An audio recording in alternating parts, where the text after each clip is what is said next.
for a second. Oh. Jesus, what the? Oh, man. God, I wish we could just have this on repeat while we did this. That might be the craziest fucking thing I've heard this year. You know, Lamb of God's Walk With Me in Hell is the song I go to when I'm like in a shit mood and just want to stay that way. This might be a song where I'm in a shit mood and makes me want to do something about it. Pelican Cold Hope. It's going to be out of Nighttime Stories coming out on June 7th. 7th or 6th? 7th. God, I can't remember. It's I don't even 7th. know why we're here. What happened? What day is it? You know, Pelican, I don't know. Shit. Some people maybe told him, like, you know, your shit's kind of, kind of clean. Maybe fix that up. And it's stuck in their craw, apparently. Yeah. Christ almighty.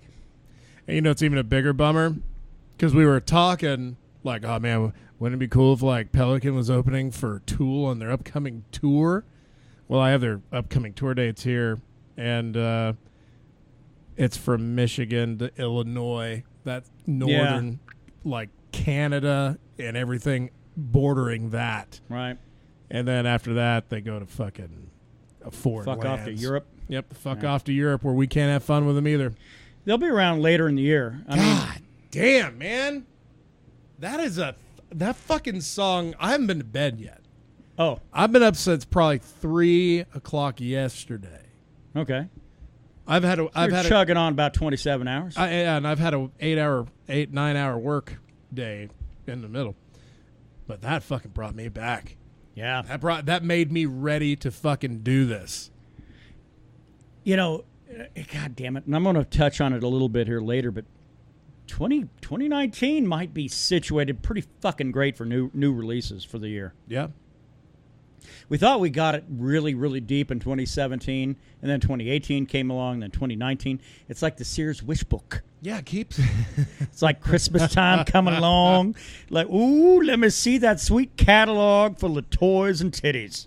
And you know, it's funny because the Wish Book memory, depending on what decade you were a child in, is always different. Oh, yeah. Of course, the toys are different. Maybe the placement of where all the guns and stuff are. Usually it's right after the toys. Well, because if you're a dude, if you're a boy, like, I want to see toys, and I want to see guns, and ladies in their underwear, right? Yeah, that's true. Which, it came in that order. Yeah. The gun part didn't bother me because See, when they got away from that's why they had to start shutting Sears locations down. Yeah, that's when the internet killed the Sears Wish Book. That's really when downfall of society began. God, that was a goddamn just a rite of passage to go in that book and circle all the things that you wanted, but you knew deep down you weren't gonna get. Yeah. Yeah, it was like my parents were like, you want what? Like this? No matter- this, and this? Like, yeah, you ain't getting any of that shit. No matter how hard you believe in Santa Claus, you knew that shit wasn't coming. Actually, what I really wanted, though, would be to flip about 12, 15, 20 pages past the toys to the ladies' lingerie shit, because Cheryl Teagues was the goddamn Sears model back when I was a child. See, I don't think we had a lingerie model of note in the 80s. Yeah. Not one I can recall. Well, it's because I think probably, like, through the 80s, models started fucking commanding dollars. Yeah. Sears could afford fucking Cheryl Teagues probably back when I was a child, but, you know. And, like, really, honestly, the last year I saw a Wish Book was 1990. And then about a month after that, I found a bunch of porno mags in my parents' bedroom. So that's the way it goes, and right? the Wish Book was officially dead to me. Same thing for me, but my brothers would keep National Lampoons. I thought you were going to say National Geographic. No, National Lampoons. No. Oh, yeah. Some big old pancake titties. Yeah! From sub-Saharan Africa. Tasted delicious. National Lampoons, they keep them wrapped up like in a metal box. I forgot that was a magazine as well, wasn't it? Yeah. And then so it just took a little crafty work by me, like kind of finding it out by the old oak tree back in fucking Vigo County, Indiana. And like, They hid their shit outside. Yeah. Smart. Like, hey, Smart. look at this. There's some titties and jokes that I don't get, really, as a child. But, You probably love them now. Yeah, no. Now I work them in. Chock full of fucking innuendo. I work them in regularly, so that's. But and then the step after National Lampoon for me was like straight to like fucking Penthouse, because nobody I knew was classy enough to keep playboys around. Few people can say they've used National Lampoon as a gateway drug to fucking porno mag. You want to see something naked? You want to see everything naked. Penthouse. You want to see gynecological charts of women. Oh no, that's what Hustler was for. Oh, I thought that was just all fucking stuff. That was actually the magazine I found. Hustler would show some pretty deep shit that I wouldn't really get into too much until I got into some college fucking anatomy courses, you know. All right, check this out. So when I found the stash of porno mags under my parents' bed, they were Hustlers. There were 3 of them. And right on top of that was a Disneyland tray that I knew they stole when we went to Disneyland when I was like 5, that had a whole bunch of really stinky green stuff on it. Yeah. So I was like, well, whatever. That didn't interest me. I was interested in the titties. But there was one issue in it that really fucked me up until I actually saw a legit video porno. It was like a weird circus freak show issue that had like a girl that had a puss on her mouth, too. Like her mouth was her puss as well. Oh. Or like a guy with 2 dicks. Right. And I'm like 9 years old. I'm really starting to question if I'm the freak or that's the days of pre-Photoshop shit. So. Yeah. Well, you're gonna fool a 9-year-old. I mean, right. A little hot glue and some time, you're good to go. Not the best beginning for my sexual education. The old Barnum and Bailey fucking beginners approach. No. I mean, Penthouse and fucking Hustler, the wrong ways to go. Probably. I mean, if you're a teenager. Probably, in retrospect, people they should have laid out a lot more fucking Playboy because at least that shit was classy. God damn it. And there was shit worth actually reading if you gave a fuck. Well, Hunter S. Thompson wrote for those cunts for a long time, Right. For a while. And then I don't know which one of my brothers it was, but one of them was kind of into some weirder fucking stuff. It was like a French magazine, a Wee. I might have a guess. OUI? It was a Wee. Yeah. Okay. So wasn't about piss? No. But it was definitely like, wow, this is a little niche. I'm gonna guess hairy ass women. There were some Europeans, yeah. Like hairy in places that maybe more than half of the population of women are not. Well, it was certainly let that hair grow and be proud, right? Right. And that women's lib movement of the the latter part of the last century. Smoking a cig. Yeah. Fucking French cigarettes. Showing that cooter, saying it's just love. Yeah. Or the old bikini with nothing else. The old bikini bottom, nothing else, and just hairy pits. I got a hairy funny pits feeling. And tits. Pits and tits. That's what it was. I got a funny feeling I know which one it is. Christ almighty. What the fuck are we doing here, man? Banging shit out on a Thursday. Yeah, this is the funny thing is the chat is not that different. We just have microphones in front of us this time. No, we talk some fucking enormous nonsense on Thursdays. Usually Fridays is actually a little bit more of a refined program. That's true. We're able to focus on the things that matter, where today we kind of just focus on the shit that's bothering us. Yeah. Oh, no, and that's absolutely what it is. Usually our Thursdays are therapeutic as we bullshit amongst ourselves. Right. To where then we have the right mindset to actually not just be fucking complete downers on Friday. But fucking A. But you're getting us on a Thursday because I got too much shit going on in my personal life. This fucking guy and all the people that, see, that's why I have life so good, because I only know like 2 people now. You know 2 people. I know 2 people that I know. Like, I know 2 people that I know. The 2 people I know, and then the people I know. You and a certain brown individual. Right. That so you're consolidating your friend base down to 2. I think so. And I think my life can be easier because of it. You know what I mean? Yeah. No, I do. If you broaden your friend base, it's great.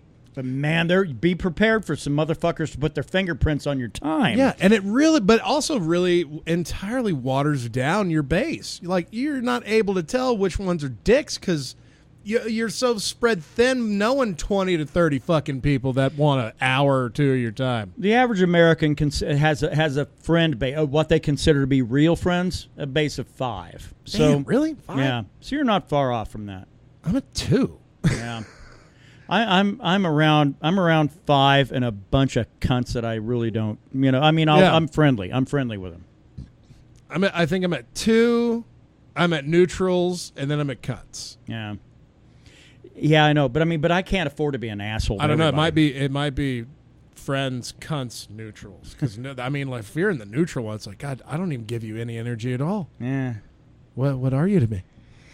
I don't know. Yeah, exactly. But the thing is, and here's the good thing, because usually we use Thursday to be a launch pad for like getting our fucking neuroses in order and shit like that, so that way Friday is a much better day. I'm here to be positive on a fucking Thursday, crazy enough. You piece of shit. As it may sound. After hearing that Pelican song, you can still be positive? Fuck yes. And but there's a You're a very good beautiful reason human why. being. There's a good fucking reason why.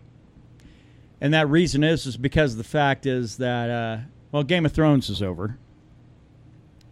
Which, by the way, and I'm not trying to turn this into a weekly consult. Well, fuck, that's all. That's it.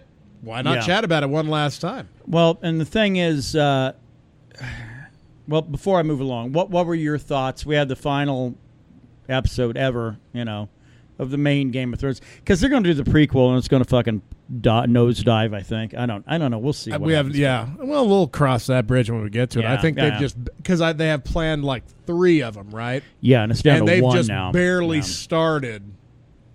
Like one of them. The other 2 are in like pre-production. The Night of the Seven Kingdoms, I think, is the one they're working on now. But your thoughts on the finale, I guess. I mean, and by the way, nope. I know if you want to do spoilers, we can, but we don't have to. Fuck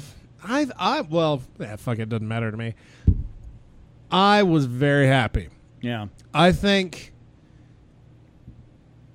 people that are pissed off because they didn't get the fairy tale ending.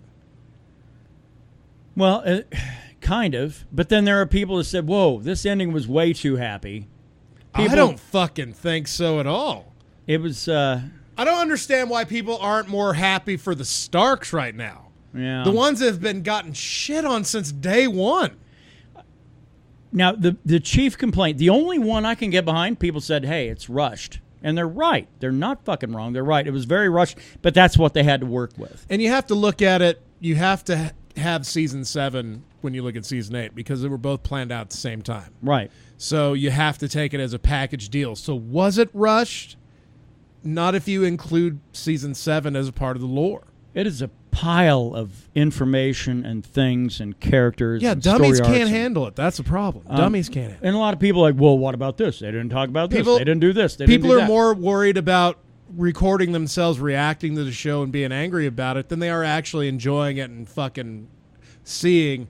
Really what they got was not the happiest of endings, but goddamn, a happy ending, I would say, yes, indeed, you got. I think more people are very much concerned about just their voice, whether it's good, bad, indifferent, it doesn't matter.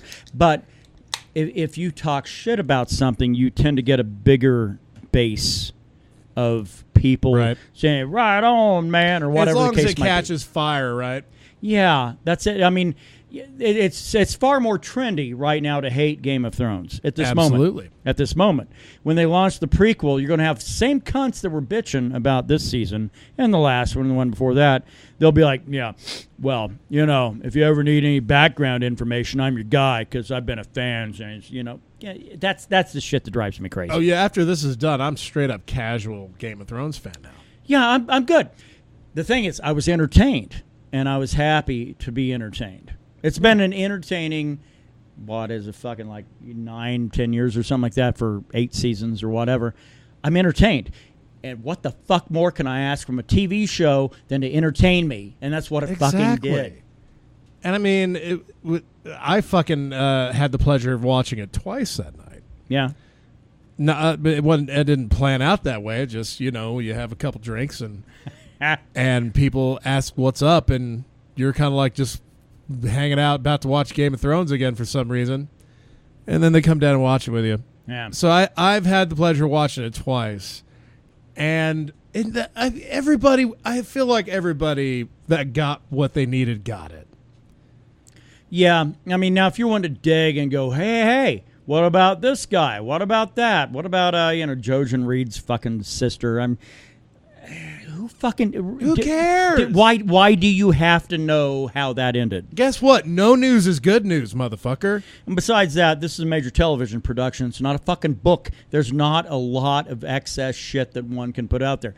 Right. George R.R. Martin, when asked about, like, hey, so what'd you think about it? Is this the way the book's going to end? He said, yeah, yes, no, yes, no, yes, no, yes, no.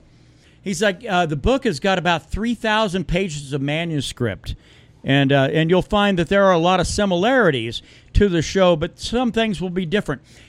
Here's the reality check, people. That motherfucker will never release these books after the fucking rage that the book readers fucking showed on this season. They'll be like, I want to know the minutia. But you're not going to get the book you want. You're not going to get it. Do you think that Mr. Martin, or as I like to call Mr. Menopause, because I think we'll get time too before we get another fucking Game of Thrones book. I think that's and a they fucking might safe come out bet. at the same time. That's and a that's safe going to bet. that'll be when the world ends. Because we're not getting, there are no more Game of Thrones Story of Fire and Ice. There are no more books coming out, by the way. It's over. There are no more. It's over. This guy is making HBO money. He's already doing the producer shit for the fucking prequel. He's a book writer that won a fucking Emmy. Why go back? Why would he write anything, especially after the reactions out of these cunts? And he's going to get it 20, 30, fucking 100-fold worse than the show writers did on Game of Thrones. Does he have any family? I don't know. I'll say if he had a kid, I'd be like, fuck that. I want to wait till I die, and then he can just totally fucking pick it up, and then he can do it and wear all the goddamn flack for kind of it. like the Tolkien shit. Yeah, you know. yeah, you know. But I don't know. I have a problem, and the problem is that, look, man, just enjoy what they gave you. You know what I enjoyed most? The fact of who got to sit on the throne. That was always the question. And Which the question, is nobody? The question had been answered multiple times. You know, we had Cersei on the throne. Yeah. Before that, we had Lannister. Well, spoilers coming, I guess, maybe. But I don't think that's really. Not, but the fact that, you know, there's a scene with Dany and Jon. Right. And before it's just Dany. They're in the throne room. And all she gets out of it is to just touch that fucking throne. Yeah. And then kaput. The throne was painted by her ancestors and shit. No, Yeah. I mean, that's fine. But it was a grand tale. Did it meet everybody's expectations? Fuck no. It met mine. But it is common. If you want to like join a horde of fucking idiots, then get online and get on social media, Twitter, Facebook, doesn't matter. Go get mad. Go get pissed. And go jump on with the whole like, hey, I felt I deserved a lot more than this as a fucking viewer of the show. Go fuck yourself. Really? You know what you deserve? You deserve a fucking right hook from a fucking man fighting in one championship. That's what you deserve. Ooh, I don't know, man. I don't think people deserve their face to get crushed in 30 different places. I think most of these assholes do. Because the thing is, it wraps up a season, and I'm happy to have been there for it.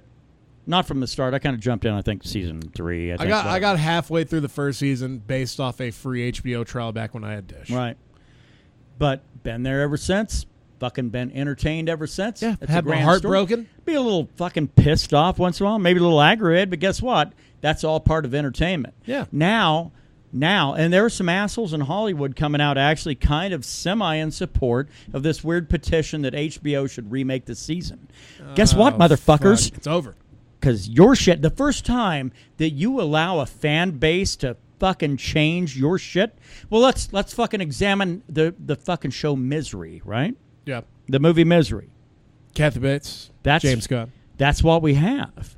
We have essentially a fucking aggravated, stupid public wanting them to like read through it. Hey, okay, this is great. Whoa. What is this? You have to rewrite this. That's where we're at. Yeah. Everybody is Kathy Bates. Right.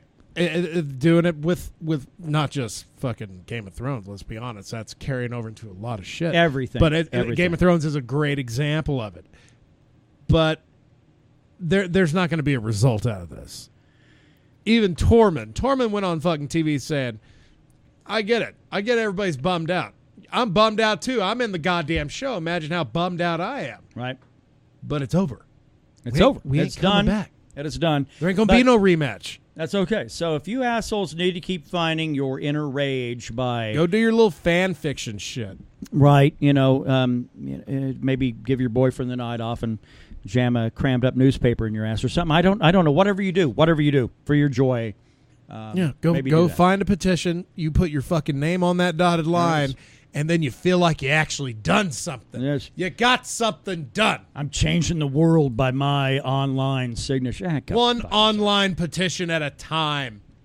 All for a fantasy show that fucking should really be praised for what it has done versus what it didn't do. The other thing that's got me this week, a lot of people, and it's actually thankfully fucking scarce few, but there are some, and they're really vocal about it. Because Tool's new record is coming out. They released the 2 tracks, right? On a live show. They didn't release it. They didn't release it. Fans did. Off of live shows, and then you have people just utterly just shitting on it. Because that's what they're waiting for. It's like 13 years. I'm just willing. I'm just ready to take a big old shit on it. I just have to wait until it comes out. So that way I can do that, and therefore I can tell everybody, I hate this. It's terrible. By the way, speaking of big shit, good luck to LJ on his bowel cleanse. They posted he's cleansing his bowels out on Facebook. God damn it! Really? What? Yeah, I don't know why. I mean, he's a pretty young guy. I don't think he needs to be doing that just yet, right? I don't know that anybody needs to know that from anybody. But okay. Not only did he post it on Facebook, he posted his pictures of him enjoying it, and we actually got a review of it. Which, by the look on his face, it didn't taste that good.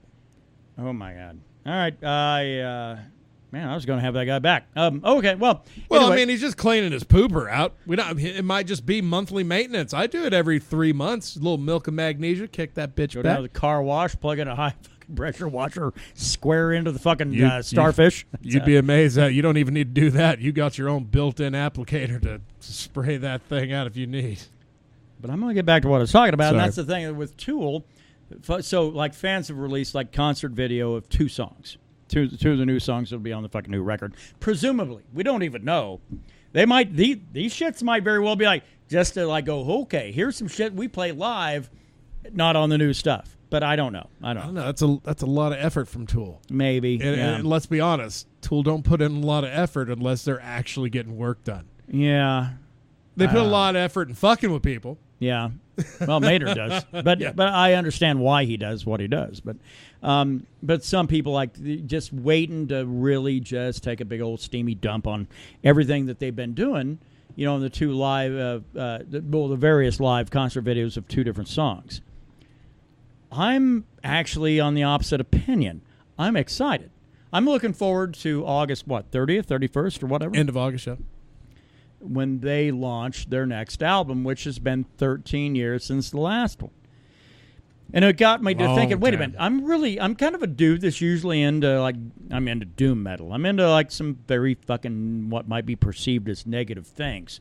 But I have found that actually to be supportive of some shit, to be a fucking cheerleader of some things, support some shit, be happy about some shit, that's actually kind of a neat goddamn thing to do.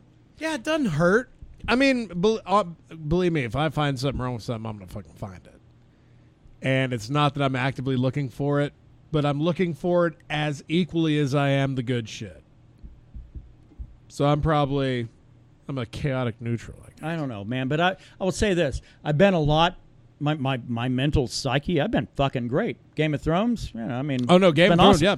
I totally there's been a lot of positivity on the entertainment spectrum. Complete cheerleader on that shit. Great. Yeah, you want to have angst? Go fuck yourself. Enjoy your being anger. Your anger about fucking things that you can't control anyway. Enjoy that.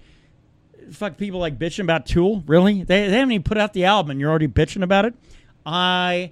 The biggest moment of 2019 is going to come when I see these motherfuckers live. That's going to happen. It's going to happen. You and I are going to see a goddamn Tool concert live in 2019.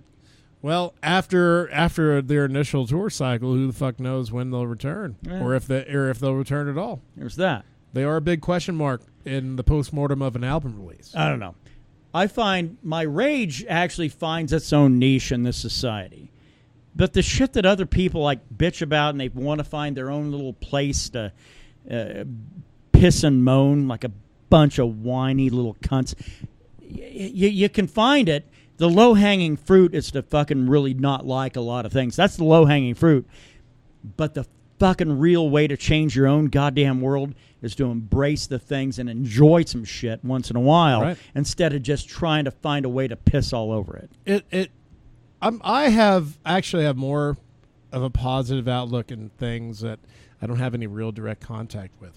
Like that new Pelican song. I had nothing to do with that, but I fucking love it. It's people. It's fucking people, man. Yeah. I've had to, honestly, the past 3 days, I've had to deal with some pretty rare type of people. The one in particular that I will mention now. Oh, are we into the how's your week? Well, your rage at dummies is really instigated. Okay. I have one really good one. So we've had this couple stay at the hotel for about 2 days. And every time I'd go up and down the hallway, it just fucking smelled like a pool hall in the 80s, man. Ashtray city. Is there, like, then there's no smoking in your hotel, right? When I first started working there, we actually had smoking rooms. We had 5 smoking rooms. And those were always booked. And then we got rid of them when I was there for about the past 3 years, we've been totally non-smoking. And these were cash-paying guests from Amarillo. So when you pay cash at a hotel, this is just a friendly heads up to all of you motherfuckers that stay at hotels, want to pay cash just to fucking tear the place down.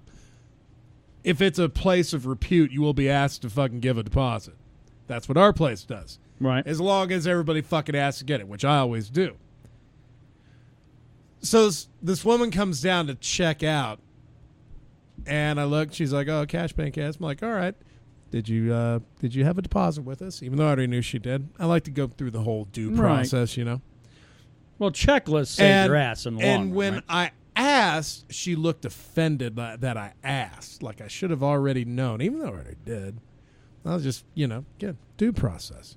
So she says, yeah, I had a deposit. I was like, okay, great. I'm just going to go check the room out real quick, and I'll be right back. Oh, is that part of your gig? Goddamn right. Okay. Well, if we just hand out that $100 and they fuck up the room, that falls on us. Right. And I'd much rather them have to wait about an extra 3 minutes for me to make sure they didn't fucking just tear the place just apart. Totally destroy everything. I go in there and I'm immediately hit like VFW circa 06 stuff. I mean, the smell is just there. Oh.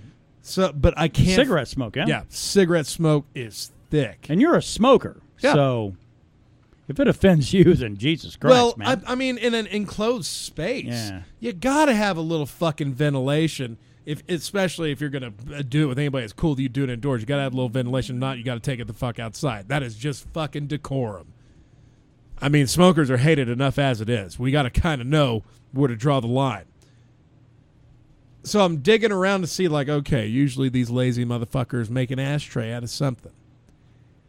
There's a little Chef Boyardee microwavable dish that we sell at the front desk, you know? Fucking look at it, open it up, just like a fucking 2 packs worth of butts in this motherfucker. It's like the ashtray outside of my porch out here, yeah. So I fucking put the top on that bitch, stroll my way to the lobby. I don't even say anything or make eye contact till I get behind the desk because I'm like, this bitch ain't getting her $100 back. Right. And she looks like someone that might actually need to have $100 for that next hit of that rock. Right.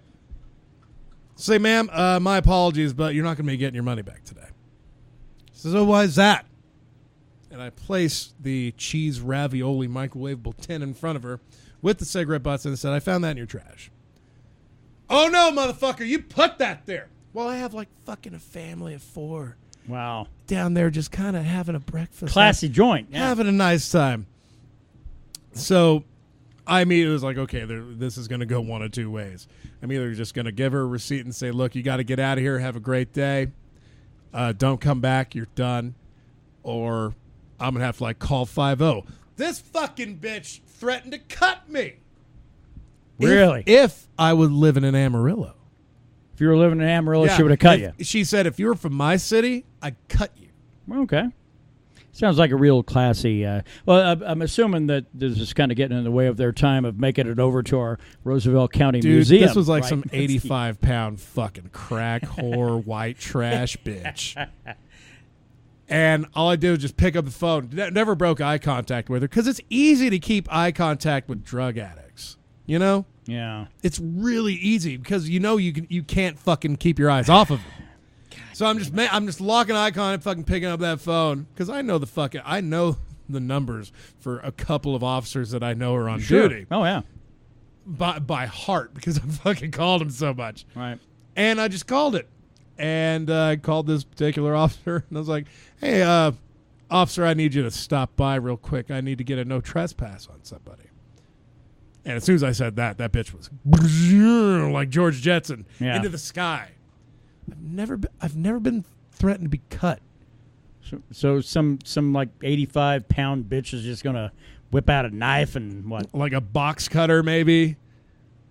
I don't know. I had scissors, and I had way. I mean, I didn't. It would have gone a completely different way had that family not been in there. But I was like, I need to resolve this immediately, or else those motherfuckers over there are getting a free room because this is unacceptable. There are fucking children in the lobby, man. That's unacceptable, man. That's and of course, I immediately went over like, I am so sorry about that. I hope that this hasn't stained what I hope has been a great stay here. Right.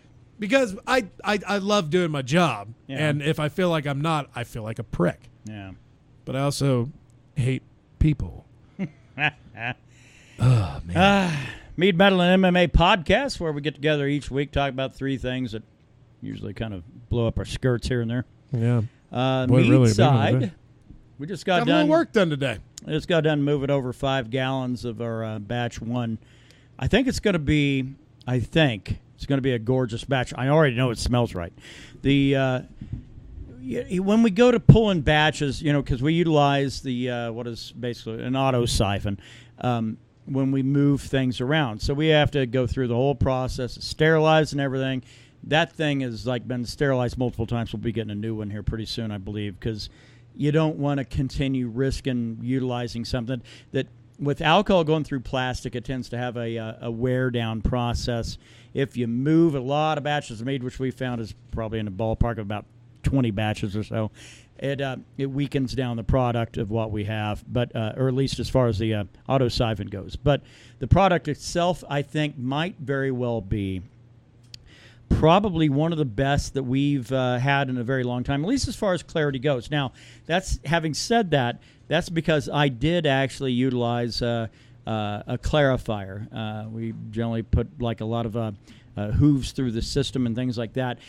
What it does, it draws negative ions down through the batch itself. It settles in the bottom with the lees, and basically, in theory, should leave you a pretty clean batch of fucking meat. Well, that's the case. We just now got done racking this one without a lot of loss, mind you. I think I'm hopeful. I'm hopeful this is actually a really, really straight up clean, very warm looking batch with like almost no ghost in the bottle. It looks like it so far, man. Yeah. We've also got the Holly King underway, which that one's a long, long process. That is what we call a reserve batch. That'll be ready first week of December because we've been working on that thing for about 2 months now. So by the time we get around to the maturation stage where it's all bottled and ready to go, that's a 9-month turnaround. So that one's a reserve batch. It's going to be. For our donators out there, that one's going to be a little higher because of the amount of time and effort put into it. But right after we get batch 1 pretty much rocking and rolling and we know that one's in the bag, that's when we start our Green Man batch. That's the green chili batch. Late August is when we usually have that one ready to go. So that means we need to get started really, really soon on that. So there's... what we have going on that's the mead update for this week. Well, we were always saying, listen, there's not a whole lot of mead news to discuss right now, but trust us, it's coming. Yeah. And it's here. Yep. There's something going every week. Yeah, we've and that's exactly right. We got to the point now to where every week or two, we're moving something, we're flavoring something, we're getting things ready to go for the next run. So next run is going to be batch 1. That's our straight mead. That's the one that doesn't have any of the weird hippie shit in it, doesn't have passion fruit, doesn't have, God damn it, what else they put in a lot of the stuff, anything having to do with flowers or... Yeah. It's a straight mead, the way that mead was intended to be distributed. So, and we haven't done just a vanilla run in about 2 years. I want to say it's been at least 2, if not 3. Our last batch 1. We actually have the 20. It's the top, 2016. Top right. So 3 years. It's been 3 years since we've done a batch 1. God. I know it's been a long time, so there it is. Well, it's basically been about 4 years since we kicked this shit off. Yeah. So it's been a while. We've only ever done 2 batches of batch 1. So it's kind of funny if you think about it. Our straight mead is going to be a pinnacle of. See, because the thing is, what the difference is now is that we work things very differently than we used to. Oh, absolutely. Time is our friend. We're not in any big hurry. I mean, there are people that want to buy mead right now or they're donate for mead right now. We don't really have mead to put out there. I mean, that's where we're at. We're down to like 3-4 bottles in inventory, and all of those are spoken for. So, right. It's an interesting time for us right now. We've never been without inventory, but that's kind of where we're at right now. But that's going to be amended here within about 2 weeks. That means I need to get my ass busy with a label, and that means we need to get it bottled, get them settled, get the shrinks on, and get them out to the good folks that want to enjoy batch 1. I'll be headed up to Clovis next week and get those labels done if they're done by then. Okay, well, all right, under the gun. Fuck! Actually, no, fuck that. I don't know if I'm going to. I was gonna say probably 2 weeks is probably. Yeah, I don't know if I'm better going. time. I might be going to Clovis on Saturday. Like day after tomorrow? No, next week. We'll see. I forgot. Next Friday is Deadwood Day. Yeah, that is Statehood Day. Right. So it'll probably be a Clovis trip on Saturday. I mean, I'm going regardless. If I just the labels are very minor in the grand scheme of things. The label design is kind of it's where I'm at. Right.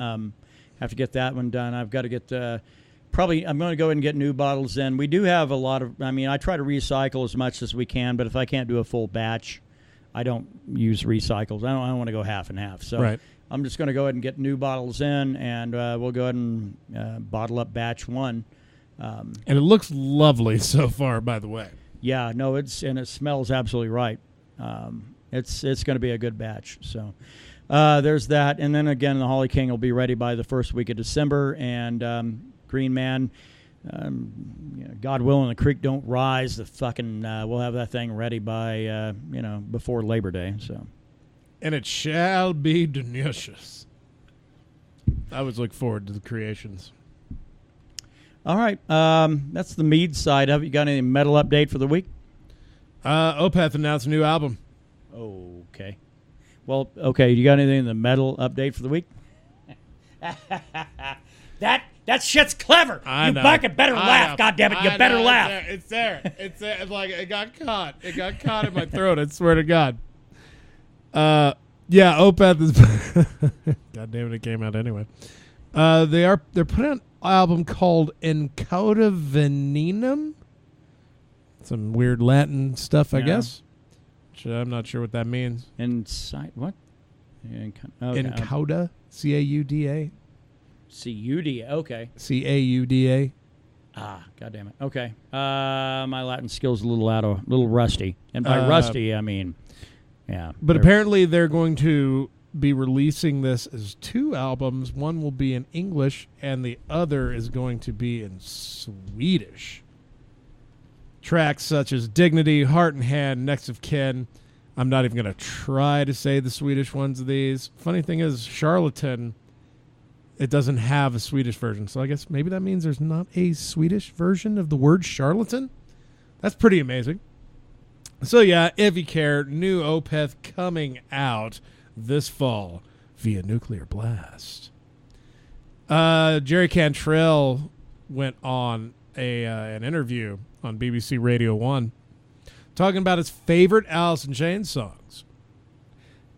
Now, you would think that a guy from a band, if he's asked the favorite songs in his catalog, that they would be like really deep cuts, you know, songs like Acid Bubble or God, even you could pick anything off of Sap, Jar Flies.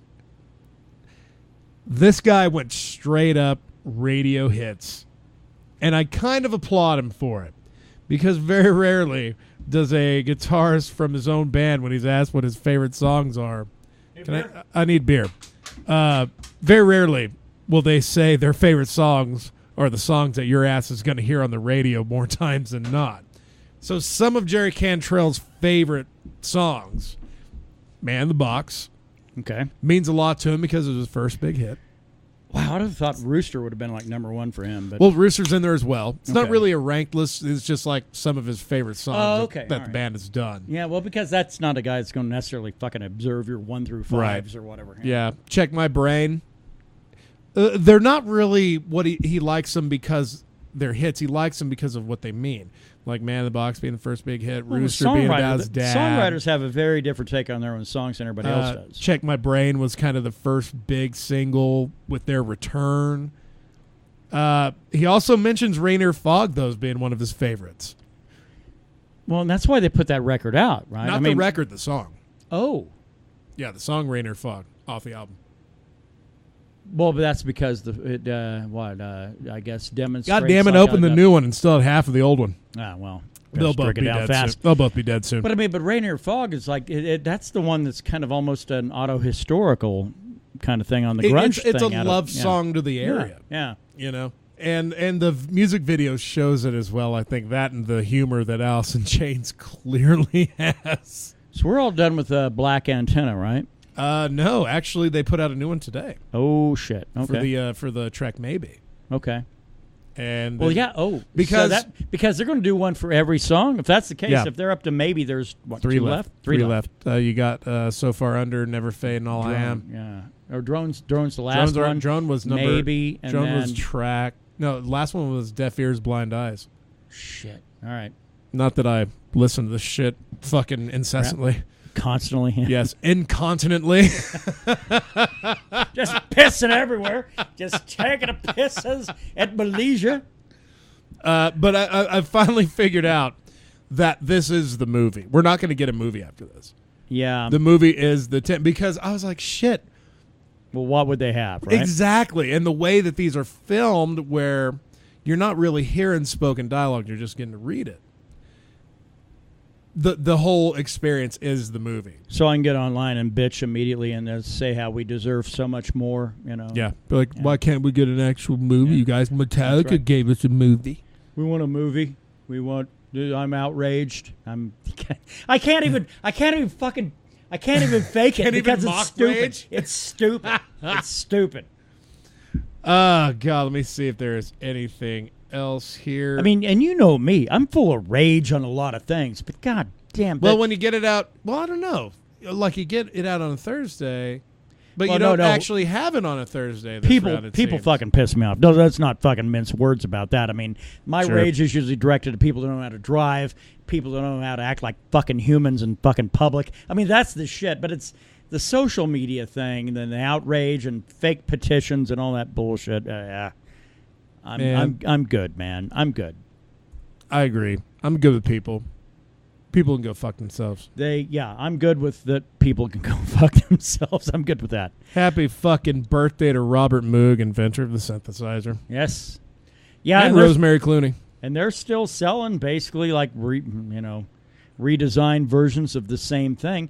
If you're a weirdo and you just like to play with a lot of noise, because that's what it requires. Yeah. And you look like an old switchboard operator moving all these goddamn, little 3/8 cables around and plugging into this and plugging into that and creating this. Looking like a switchboard from the 20s. It's a Moog synthesizer. It's a crazy piece of equipment. If you know what you're doing, you're a fucking wizard. And I have nothing but respect for you. But the average person, which is the average person in the industry, there's like 1 in 1,000 people know what the fuck they're doing when it comes to a Moog.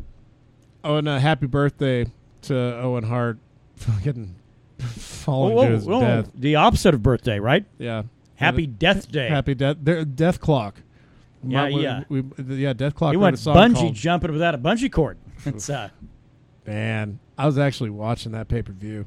That's the dude that like was supposed to come sailing into the WWF and like. Yeah. Well, it was Owen Hart, who was the brother of Bret Hart, who had gotten fucked in the ass right out of the company back in the November of that last year. Blue Blazer, is that right? He was going under the moniker the Blue Blazer, which was something he was doing when he first broke into the business. Oh, okay. But everyone viewed everybody like the bigwigs fucking giving him that gimmick again as punishment because Bret Hart was being a dick and telling them they were all a bunch of dicks while he was wrestling in WCW. Bret? No, they weren't actually related then, right?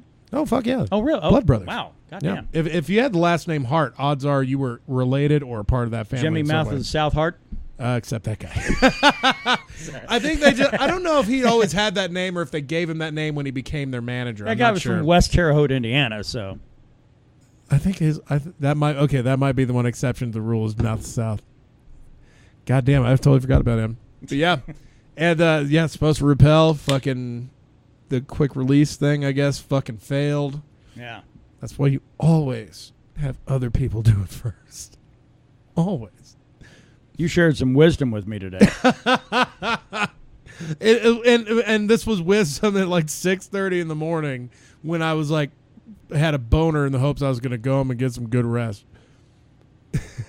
I had told you that. Yeah, because I'd pointed out, I was like, 20 years ago today, Owen Hart went bungee jumping without a cord, right? And that's why I came back with, that's why if it's something dangerous, you always got to let someone jump in there first. And that's how I live my life with daredevil activities and women. Let somebody else jump in first. Then you go ahead and make sure it's safe, and then you can tap your way in, right? You're able to fuck her for 6 months. It's meant to be. But if she drops you in a week and you tell me she's a crazy bitch, I might have a shot. Well, yeah. That's a sacrifice I'm willing to make, though. And take and make. Shake and make. Take and make. Isn't that Papa Murphy's thing? I don't know. Is it? Is it? Make and take and make. Isn't it weird that like they're fucking probably going to actually their corporate model is going to survive longer than fucking who's that weirdo Papa John's? Isn't that weird? I don't think so because you don't see Papa Murphy on the commercials all the time talking about how great their fucking take-home cooking pizza is. Because I don't think Papa Murphy exists. Yeah. No, he doesn't. But Papa John apparently does, and that guy's they're hemorrhaging money, yeah? I guess, but it's been going on for years, right? Yeah. Goddamn. All right. Before we get completely derailed here. MMA, I'm just happy I'm not Sage Northcutt. I'm happy I'm not Sage Northcutt's surgeon. Yeah. God, man. 9 for one punch. One FC Enter the Dragon last, I believe, and it was on a Friday for the people that got to watch it live. For us, it was like a late Thursday morning. Right. Sage Northcutt got thrown in there at welterweight. Welterweight debut, by the way. Dude has never fought at 170. He was always a lightweight. But when in one championship, their weight cutting is far more restricted. Like they check your weight all the time. Yeah. So he wasn't able to make the cut to 155 like he could in UFC. That dude had to fight at 170 against a 7-time Muay Thai champion. Yeah. And you would have thought the fight would have ended by knees, but oh no. Oh no. You could tell right after the guy wore the first kick to the gut from Sage that he was just going to try to get Sage to circle into his dominant arm. And as soon as Sage did it, he had his... Because I don't even think he's ever fought in a goddamn ring either. So these are two very foreign concepts going on for this young guy. And this right hand just comes out of fucking nowhere. Are we sure that guy's never fought welterweight? Never. He fought Mickey Gall. Isn't Mickey Gall a welterweight? Yeah, it's a welterweight bout. Yeah, that was when fucking Paige Van Zandt fought the Karate Hottie. That was in 2016. Let me check the sacred tome here. No, I wasn't trying to No, that's a good point. Well, if I'm wrong, I want to. And he also lost to Brian Barberina at welterweight. Word to the wise, if you're Sage Northcutt, stop fighting fucking welterweights. It's not going to work. Oh, never mind. I take that back. It was 185.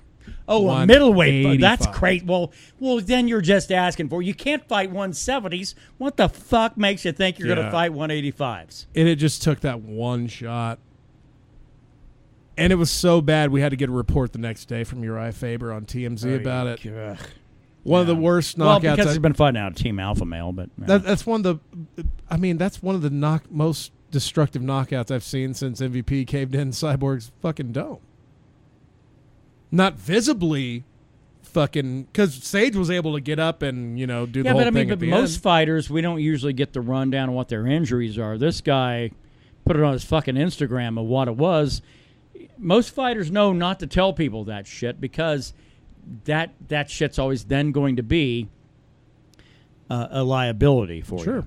You wouldn't have a fighter going, hey, I just got through with a knee surgery. They say I'm going to be fucked the rest of my life a little bit trying to move laterally right. But I'll be back. You don't do it. I think Sage Northcutt's he's got to be done, right? He's had to wear so much goddamn damage at a very young. Well, I mean, I don't know if even as young as he is, he can recover from that type of injury. His parents are wealthy as fuck. Get in the family business of doing whatever they're doing, which is probably fucking other people. Call Luke Rockhold, get a hold of a fucking model agency, and go make your money that way, man. Go mac on Paige Van Zandt, make the next race of Uber child. But then it's going to be a dumb child. It's going to be a really, really dumb child. But from 18 to 21, they'll be okay. Yeah. So when they get older, that's when it's going to start sloughing off. Maybe. Paulie Malignaggi. Oh, yeah, the guy that trained Connor how to fucking box. Yeah. Kind of. Fighting Artem Lobov next month. That's actually going to be interesting. And that bare knuckle FC. I'm actually really interested in that. I don't usually root for anybody involved with Connor's shit, but I will probably root for Artem just because this Paul Magliani he's an asshole. He spit on him, man. The dude he fucking spit on him at a presser. Well, and he tried to come out saying like, no, Connor's going to get his ass killed, which we all knew. But he said, the guy couldn't even like stand in with me. No, and then all this video then comes out showing Conor McGregor just kicking his ass. Fucking boxing his ears off, It's like, no, those were all taken from like little special parts of our sparring and blah, blah, blah, blah. No, don't matter, motherfucker. There's video evidence of him putting you down. You're an idiot, and go fuck yourself. Artem Lobov, I will back you up on this one. I won't back on any of his other shit because, frankly, the guy's shady as fuck. So is Conor. But do you think this fight, the only reason this fight means anything is because Conor McGregor is the fucking linchpin between the two? Maybe. Is it costing Conor his own fucking personal money? I'm curious about that. Man. Nah, it's not costing Conor shit. I think it is because Artem is probably training through Conor's own fucking camp, right? Yeah, that's true. I don't know, man. I mean, well, I'm sure just because it's not MMA, they'd still let him train. Well, Artem Lobov is already a fucking trained pro boxer. Okay. So I boxing mean, is more he really just thing? Needs a place to keep it. I only know the guy's an MMA fighter. So if he's more of a boxer than really, mixed martial arts, and fuck yeah, then all right, bring it on. And Paul Magliani, by the way, can go fuck himself because, frankly, the guy's been full of shit from day one. And to bring up all this nonsense about what he did in this camp that was never filmed and they had no photos of this and no photos of that. You know what? None of that, no evidence means that it didn't happen. That's what it means. Pixar didn't happen. Yeah, exactly. Right. Hate to be that guy in the 21st century, but that's what it is. That's true. I mean, shit, we ain't got no fights on this weekend.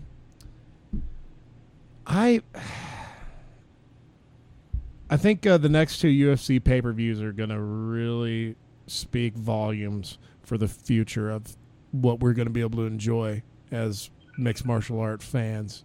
I think you're right. If 238 and 239 don't hold or don't fucking bring it, I don't know. Israel Adesanya might be the last hope the UFC has for star. I don't know. See, the thing is, their main star is John Jones. Now, the promotion doesn't really want to embrace it. That's true. They don't want to go crazy embracing it.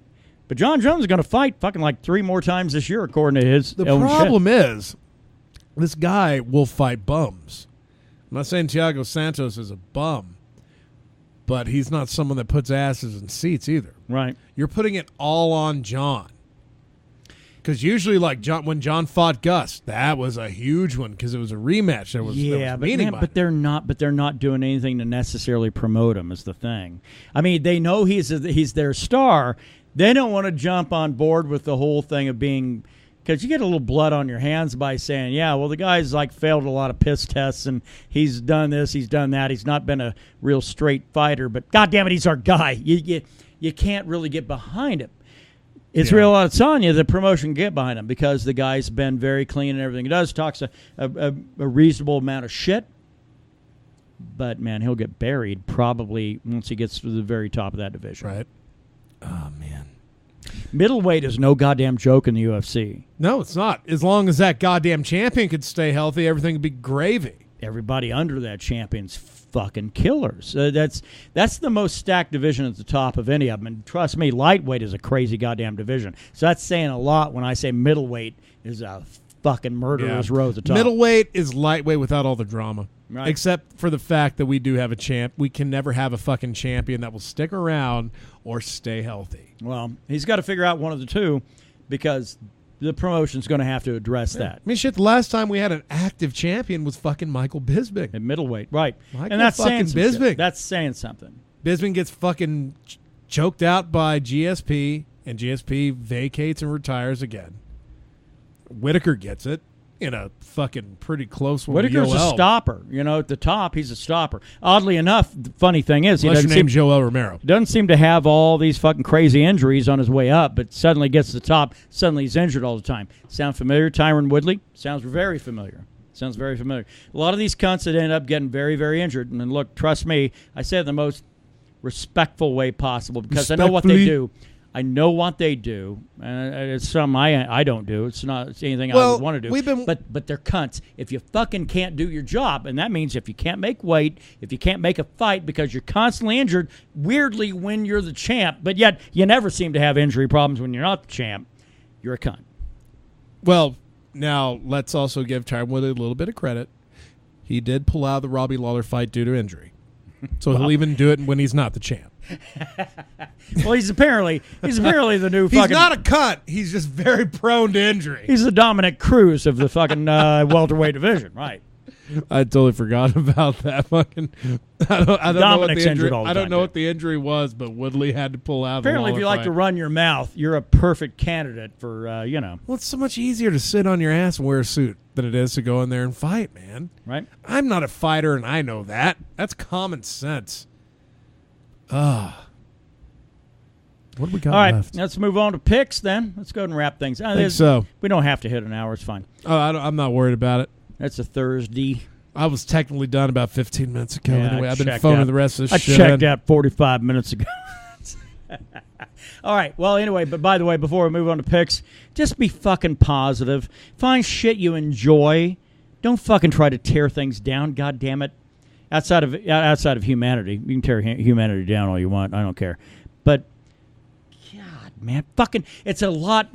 Life is a lot brighter when you find shit you can get behind and go, damn it, they fucking entertain me. I'm good with it. Same with UFC. I mean, although some fucking things will still aggravate me, I'll still point them out. Being optimistic even about the UFC. Look at you. Yeah, maybe. What I mean, in all facets. All facets. Have you stopped drinking? No, fuck that. I'm going to drink more. Okay, good. Good. I would like to put a little different spin on that. Don't love something because everyone loves it, or don't hate it just because everybody hates it. Fucking form your own goddamn opinion. Well, that's a big ask. See, you're asking a lot of people. I've always been accused of holding people to a high standard, and goddamn, it's probably why I only have 2 friends in my life. Well, I guess I'm going to be drinking about, well, whatever. I'm going to be drinking today. This. A lot of Budweiser today. A little bit. Couple drinks, Randy. Couple drinks. Probably definitely some mead tomorrow evening, though, because my sister's already hitting me up wanting to know if there's going to be mead available. So, of course. Yeah. Let's see. What do we have after that? Metal side, do check out Pelican. There's like been 2 singles released. Yeah, Midnight Mescaline and this one. Yeah, Cold Hope. Cold Hope. Man, we're getting pretty close to an album. I think that's going to probably be my fucking favorite until Tool drops theirs. I think. I don't know. Yeah, dude, I thought we were getting lucky with having some gnarly shit in May with Spirit Adrift to tide us over. fucking 2019 Pelican just came in and was like, nope. 2019 is going to probably be, I don't know. I thought 2017 was huge because of Metallica. I thought 2018 was huge because of Alice in Chains. I'm not wrong on any of those counts, but god damn it, 2019 is setting itself up to be really crazy. You know what 2020 is going to be? No. The year of Megadeth. Oh, yeah. Well, hey, Dystopia wasn't bad. It wasn't bad. It just happened to come out in a year when a whole bunch of better shit came out. I don't mind being a cheerleader on good shit. I'm good with that.